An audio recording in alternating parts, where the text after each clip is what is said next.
হঠাৎ রিক্ত নামের একটা মেয়ে দাঁড়িয়ে বলল, স্যার তারপর কি হলো? আমি চোখের পানি মুছে আবার বলতে লাগলাম, আমি বাসে বসে বাবার সাথে কাটানো সময়গুলোর কথা ভাবছি। ছোটবেলায় বাবা যখন স্কুলে ভর্তি করে দেয় তখন এলাকার মন্ডল কাকা বলে, কিরে রাজ্জাক, তোর ছেলেকে কি পড়াবি? রিক্সাওয়ালার ছেলে তো রিক্সাওয়ালাই হবে, তার চেয়ে বরং কাজে লাগিয়ে দে। বাবা কিছু বলেননি মন্ডল কাকাকে। কাকা চলে গেলে বাবা হাঁটু গেড়ে বসে আমাকে বুকে জড়িয়ে নিয়ে বলে, বাবা তুই পড়বি, তোকে অনেক বড় পাশ দিতে হবে, তুই একদিন অনেক বড় মানুষ হবি। সেদিন থেকে অবুঝ মনে একটাই স্বপ্নের বীজ জন্ম নেয়। হঠাৎ গাড়ির হেল্পার বলল, ভাই শেরপুর এসে পড়েছি। আমি গাড়ি থেকে নেমে রিক্সা নিয়ে বাসায় আসতেই দেখি বাড়ি ভর্তি লোক। আমার পা দুটো আর চলছে না, শরীরটা অবশ হয়ে আসছে। সমস্ত মানুষের ভিড় ঠেলে সামনে যেতেই ছোট বোনটা দৌড়ে এসে জড়িয়ে ধরলো, কাঁদতে কাঁদতে বলল, ভাইয়া বাজানকে বলো না কথা বলতে, বাজান তোমার কথা শুনবে। মাকে দেখলাম বাবার নিথর দেহটা ধরে কাঁদছে। এসব দৃশ্য সহ্য করতে পারছি না, বুকের ভেতরটা ফেটে যাচ্ছে। ছোট বোনকে কি বলে সান্ত্বনা দিব, সে ভাষা নেই। বাবার লাশের কাছে গিয়ে বসতেই বুকের ভেতরটা হাহাকার করে উঠল। বাবাকে বুকে নিয়ে কাঁদতে লাগলাম। এলাকার লোকেরা বারবার বলছে, মাটি দেওয়ার সময় হয়ে গেছে, আর পাগলামি করিস না। এদিকে বিকেলবেলা বাবার দাফন সম্পন্ন হলো। বাবার কবরের পাশে বসে কাঁদতে লাগলাম। অন্যদিকে কথা সকালবেলা ব্যাগপত্র গুছিয়ে নিয়ে মেসের দরজায় এসে নক করে। রাতুল দরজা খুলে কথাকে দেখে চমকে ওঠে, তুমি, তোমার না কাল বিয়ে, এই অবস্থায়? কথা বলল, ভাইয়া আমি রাজকে ছাড়া অন্য কাউকে বিয়ে করতে পারবো না। ভাইয়া আমি বাসা থেকে পালিয়ে এসেছি। রাজ কোথায়? রাতুল এখন কি বলবে ভেবে পাচ্ছে না। রাতুলের শরীরটা ঘামছে। কি হলো ভাইয়া, বলেন রাজ কোথায়? ওকে ডেকে নেন। আচ্ছা আপনি সরেন, ডাকতে হবে না, রাজকে আমি ডাকতে যাচ্ছি। রাতুল বলল, রাজ নেই। মানে কি বলছেন? রাজ নেই মানে? রাজ বাড়িতে চলে গেছে। কথার বুক ফেটে কান্না আসছে। কাপা কাপা গলায় বলল, ভাইয়া রাজ কিছু বলে যায়নি? রাজ জানে না আমার বিয়ে? আমার এখন সুইসাইড করা ছাড়া কোনো উপায় নেই। হোয়াট, এসব কি বলছো? কাল বিকেলে রাজের বাবা মারা গিয়েছে, তাই রাতের বাসেই গ্রামে পাঠিয়ে দিয়েছি। রাতুলের কথা শুনে কথা বিশ্বাস করতে পারছে না। রাজের জন্য বুকের ভেতরটা পুড়ে যাচ্ছে। ভাইয়া আমি গ্রামে যাব, ঠিকানা দেন স্যারের। হঠাৎ মেসের সামনে একটা গাড়ি এসে থামে। কথা গাড়িটা দেখে চমকে যায়, কারণ গাড়িটা অন্য কারণ না, কথার বাবার। কথার বাবা কথাকে নিয়ে বাসায় চলে যায়। কথা বাসায় গিয়ে তার বাবাকে বলে, বাবা আমি এই বিয়ে করতে পারবো না। কথার বাবা বলল, কি বলছিস এসব? কেন বিয়ে করবি না? বাবা আমি রাজ স্যারকে ভালোবাসি। কথার বাবা কথাটা শুনে সাথে সাথে কথার গালে চর বসিয়ে দেয়। বিয়ে তোকে রিফাতকেই করতে হবে। কথা রুমের দরজা বন্ধ করে কাঁদতে লাগে। বই থেকে রাজের ছবিটা বের করে বুকের সাথে জড়িয়ে ধরে কাঁদতে লাগে। কথার মা কথাকে অনেক বুঝায়। কথার এক উত্তর, বিয়ে করলে রাজ স্যারকেই। পরের দিন কথার বিয়ে বাড়িটা লাল নীল বাতিতে সজ্জিত। কথার হাতে মেহেদি পরানো হচ্ছে, হাত ভর্তি কাচের চুড়ি। লাল শাড়িতে কথাকে আজ অপরূপ লাগছে। মনে হচ্ছে আকাশ থেকে ভুল করে কোনো পরী নেমে এসেছে। এদিকে বরযাত্রী এসে পড়েছে। কথাকে স্টেজে বসিয়ে রাখা হয়েছে। সামনে স্টেজে রিফাতকে। রিফাত খানিক পর পর কথার দিকে তাকাচ্ছে। এদিকে কাজী এসে যখন কথাকে কবুল বলতে বলে, তখনই কথা স্টেজে ঢলে পড়ে। সবাই ধরাধরি করে কথাকে নিয়ে হসপিটালে যায়। বিয়ে বাড়িতে মুহূর্তের মধ্যে শোকের ছায়া নেমে আসে। কথার বাবা আফজাল সাহেব অপারেশন থিয়েটারের বাইরে পায়চারি করছে। হঠাৎ অপারেশন থিয়েটার থেকে ডাক্তার বের হতেই কথার বাবা ডাক্তারকে বলে, স্যার আমার মেয়ের কি অবস্থা? ডাক্তার বলে, সরি মিস্টার আফজাল, আমরা সর্বাত্মক চেষ্টা করেছি, কিন্তু পারিনি। বিষ বের করতে পারলেও বড্ড দেরি হয়ে যায়।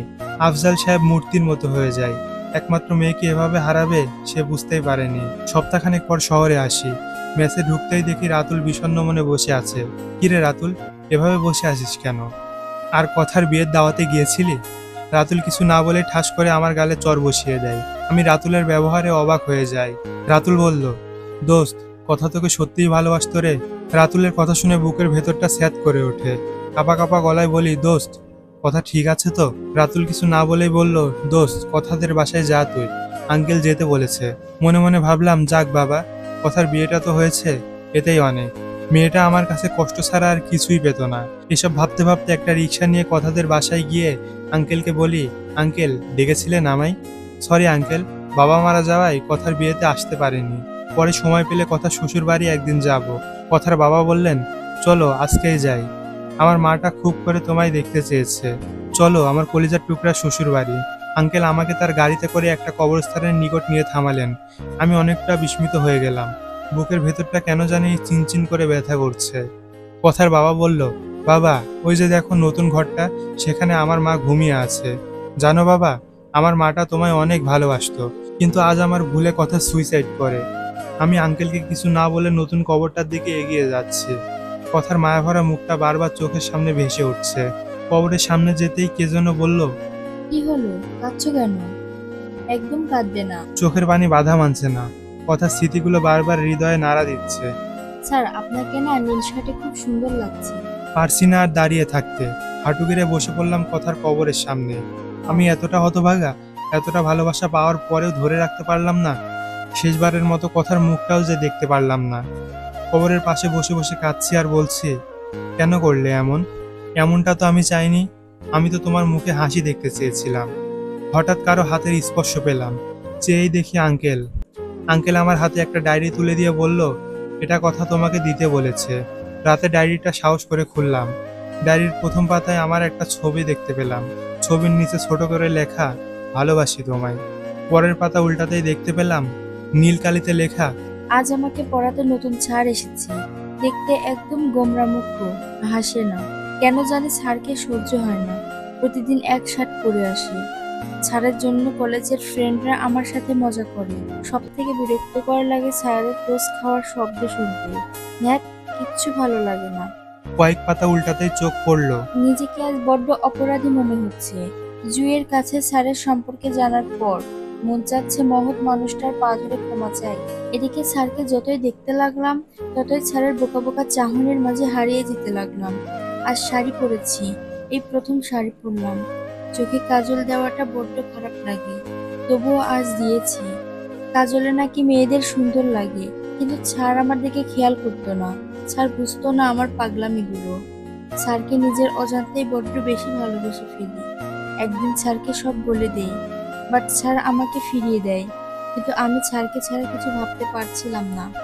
আমার পুরোটা পৃথিবী সেই মানুষটাকে নিয়ে সাজিয়ে ফেলেছিলাম।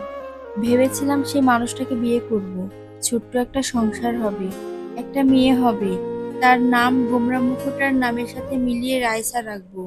আর একটা ছেলে হবে, তার নাম কাব্য। প্রতিদিন অফিসে যাবে। আমি গোমরা মুখোটাকে যখন মিস করব, তখন তার শার্ট গায়ে জড়িয়ে অনুভব করব। স্বপ্নগুলো হয়তো বেশি দেখে ফেলেছিলাম। কাল আমার বিয়ে, কিন্তু আমি যে রাজকে ছাড়া বাঁচবো না, তাই হারিয়ে গেলাম। ইতি কারিমাতুল জাহান। কথা। কথার ডায়েরিটা পড়তে পড়তে ডায়েরির পাতাগুলো চোখের পানিতে ভিজে গিয়েছে। তারপর বহু বছর পার হয়ে যায়। পারিনি কাউকে ভালোবাসতে, পারিনি কাউকে বউ বানাতে।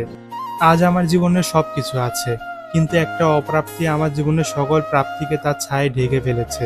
এখনো কথার লেখা ডায়েরিটা আমার সাথেই রাখি। মনে হয় কথা আমার সাথেই আছে। কথাগুলো বলে শেষ করে ছাত্রছাত্রীদের দিকে তাকিয়ে দেখি সবার চোখের কোণে পানি।